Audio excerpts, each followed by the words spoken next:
In Creo Parametric, you can route cabling using logical references from cables in Creo Schematics that were created on the fly. Let me explain what I mean by that. Here I have an assembly for an electronics box. I've got the top level assembly here. I've got a sub-assembly for the cable harness with a bunch of connectors in it. Now let's hop over to Creo Schematics real quick.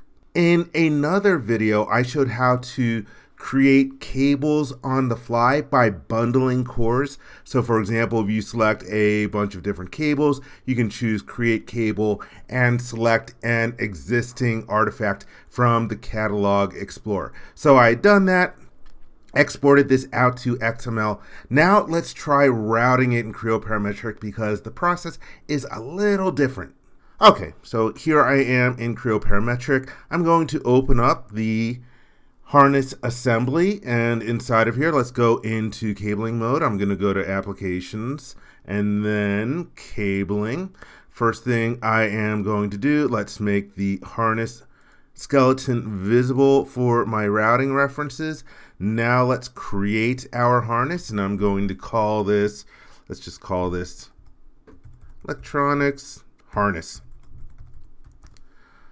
And I'm going to uncheck use default template. I need to make sure that I'm using a start part with the same set of units as the assembly. So here I have my harness started out. I've got a column added to the model tree for the designation. Now we can read in that XML file. Let's go to the import button.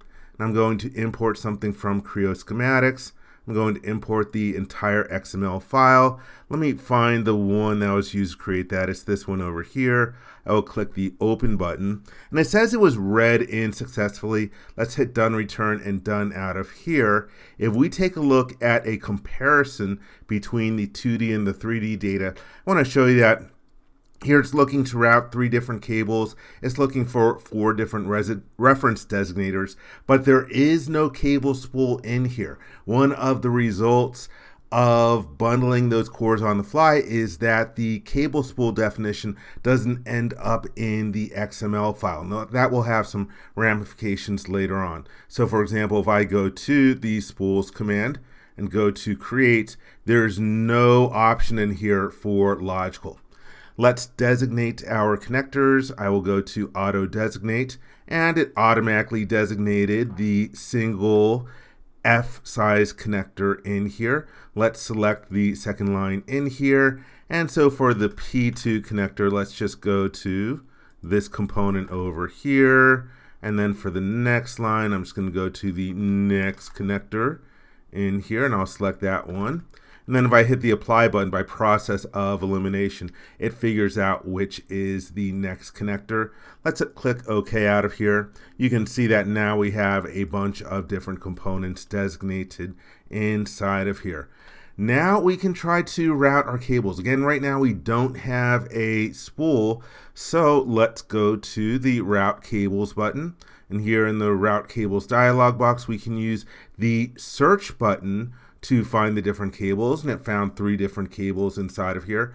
I will select the first one and then click the OK button, or the add button, and it adds it to the selected items list, and then click OK out of here.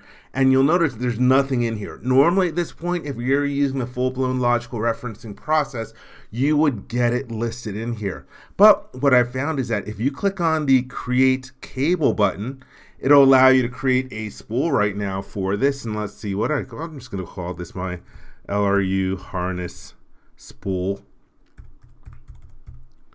And hit the enter key. And that takes us into the electrical parameters dialog box. Let's see, I think for my set of units over here, let's change this to inches, which I'm much more comfortable with. Let's make the thickness of this a little on the big side for this assembly, but just so that you can see it. Change the minimum bend radius to 0.5. The color, I'm just going to select gray from the list over here because I currently don't have any names of colors that match this, so it's going to end up in gray anyway.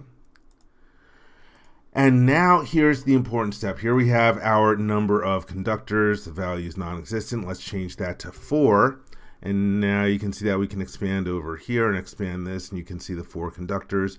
If you change 2 conductors, you can enter in the properties for each of these individual ones, which right now it seems like kind of overkill, seeing as I already did that in the schematic. So again, this is one of the downsides of not using the formal process. You would end up having to recreate the spool over here, but even if I define the properties for these individual conductors, the conductors are not going to be routed. It's just going to route the top level spool over here. So I might as well click the OK button out of here. And there you can see here we have cable 1, here we have the 4 different conductors. And because of the XML information, it's routing the wire using simple route, in other words, from one location to the other. I can hit the apply button, and there you can see in the model tree where we have the cable and the individual conductors, but we just have one shape in here essentially representing the entire cable. If I go to centerline display, you'll see again that we really only have the cable here. We don't have the individual conductors.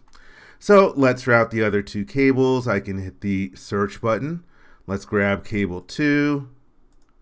And again, if I hit the create cable button, it's going to use the spool and it's routing it to that particular connector. And I'll hit the apply button over here, and then let's route the last one over here and then add it in here. Okay, hit the create button and it creates it, and it's going to route it over here. We'll click the apply button and then cancel. So in that way, we've got the different cables routed in here. Let me go back to a center line display. The reason that I'd created those references to the clips in the setup video is so that I can adjust the routing of these cables. Let's do that. I'm going to start off by first rerouting, or actually inserting locations into the one that's going to have the longest path. It's going to end up going around over here, over here, over here. And yeah, I'm going to leave pre-selection highlighting turned on for a moment. And it's going to be flashing some green in here because of that big surface in here. But let's insert some locations. I will right click after selecting that particular cable, insert locations, and then I'm going to right click again to turn on the option for a long axis. And let me go to the selection filter over here and change this to axis. So axis is the only thing I'm capable of picking. I'll pick this axis over here. And right now it's routing it in the wrong direction. It's trying to go the shortest path along those axes to the connector. I actually want it to take the long path based on, I'm pretending that I have a bunch of other different boxes and components that'll be mounted on this panel that I have to go around. So I can right click and hold, and I can choose flip locations. Now it goes in the other direction. So that's good. If you go to the items tab, you can see where you have the different locations on here, and a long axis is still selected. So now I can go about selecting the axes in here, and again, it's going the wrong direction again. Right click and flip locations to take the long way. And then let's pick this axis over here. That's nice. And then let's pick this axis over here. And I'm just going to go through my different clips on here, or rather the references for the different clips that I have in here. And now we're getting some nice, beautiful, pretty routing.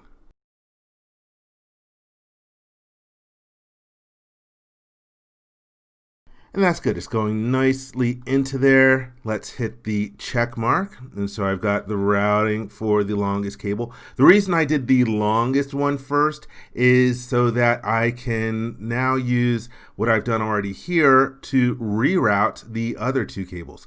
Let's select this cable over here. And then this icon in the mini toolbar is the reroute command.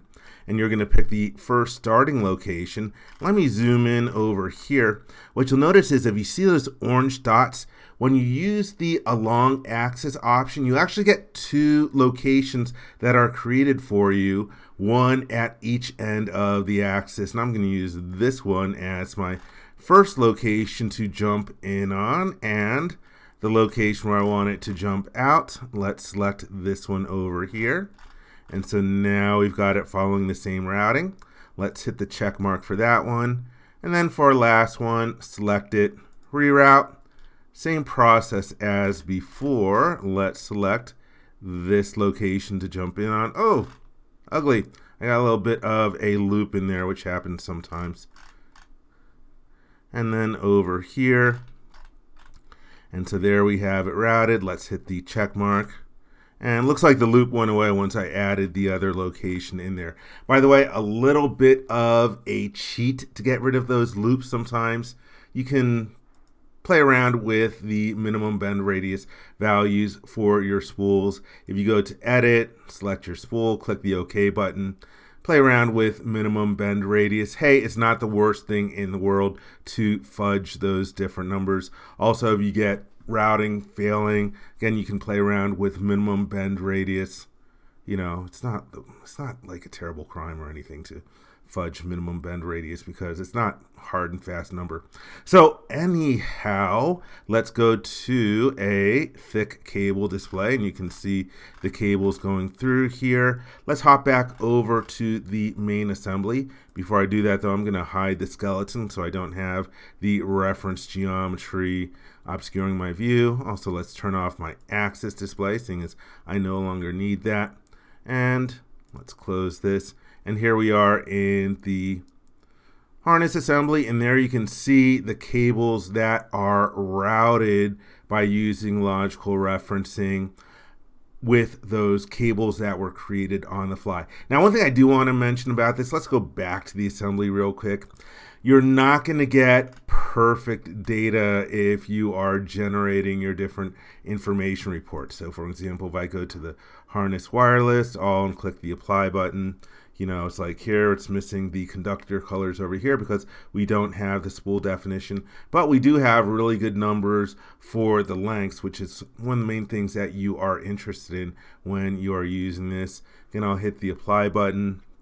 We have information in here. So it's good. It's not great. It's not the best way. You don't get everything that you would normally get out of the full-blown Creo Schematics predefined cable process. I hope you enjoyed this video. For more information, please visit www.creowindchill.com. If you learned something from this video, please give it a thumbs up. And if you like this video, please click the subscribe button and ring the bell to be informed when new videos are uploaded. Thank you very much.